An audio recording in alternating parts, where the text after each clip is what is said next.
নমস্কাৰ বন্ধুসকল, মই সুৰজ। মই আপোনালোকক মোৰ চেনেলত স্বাগতম জনাইছোঁ। আজি আমি অসম চৰকাৰ শিক্ষাবিভাগে কৰ্মৰত LP শিক্ষকসকলৰ ডিচেম্বৰ মাহৰ চেলাৰী ষ্টেটমেণ্টৰ বিষয়ে আলোচনা কৰিম। গতিকে যিসকল প্ৰাৰ্থীয়ে টেট পৰীক্ষা দিম বুলি ভাবি আছে বা যিসকলে অলৰেডি টেট ক্লিয়াৰ কৰি থৈছে তেখেতসকলক আজি গতিকে আহক বন্ধুসকল, দেৰি নকৰি আজিৰ ভিডিঅ'টো আৰম্ভ কৰিছোঁ। বন্ধুসকল, অসমৰ টেট টিচাৰ LPৰ শিক্ষকসকলে অসম চৰকাৰৰ আন বিভাগৰ সকলোবোৰ কৰ্মচাৰীৰ দৰে সকলোবোৰ সা সুবিধা লাভ কৰে, যেনে তেখেতসকলে পে ভেন অৰ্থাৎ পে স্কেল লাভ কৰে, গ্ৰেড পে লাভ কৰে, বেচিক পে লাভ কৰে, DA, house rent allowance, medical allowance, employ CPF আন সকলো ধৰণৰ সা সুবিধা তেখেতসকল ৰাজ্যৰ আন কৰ্মচাৰীৰ দৰে লাভ কৰে। গতিকে আহক বন্ধুসকল, আমি ডিটেইলছত জানো তেখেতসকলে লাষ্ট ডিচেম্বৰ 2018ত কি স্কেলত কি গ্ৰেড পে আৰু কেনেধৰণে চেলাৰী লাভ কৰিছিলে।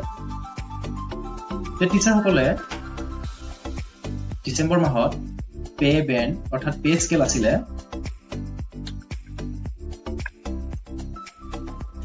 17,250 rupees। তাৰপিছত গ্ৰেড পে আছিলে 6,200। বন্ধুসকল, LPৰ গ্ৰেজুৱেট শিক্ষকসকলে গ্ৰেড পে 8,700ৰ কাৰণে দাবী কৰি আছে।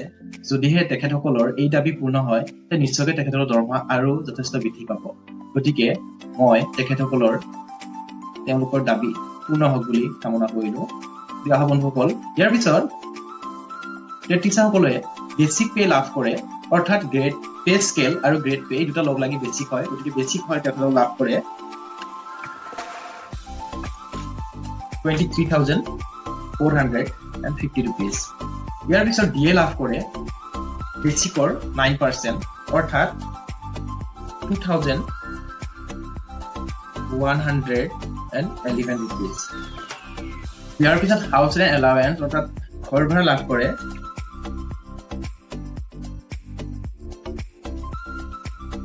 1,100 rupees। ইয়াৰ পিছত মেডিকেল এলাৱেন্স লাভ কৰে 600 rupees। ইয়াৰ পিছত এমপ্লয় CPF লাভ কৰে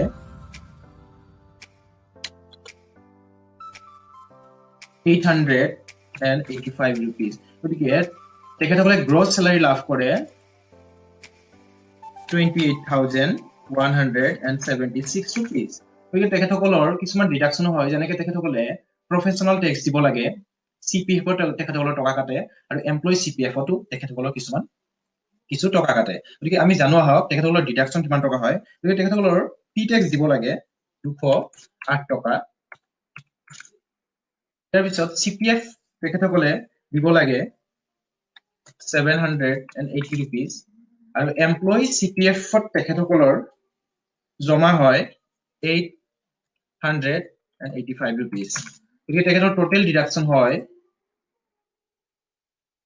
1,873 rupees।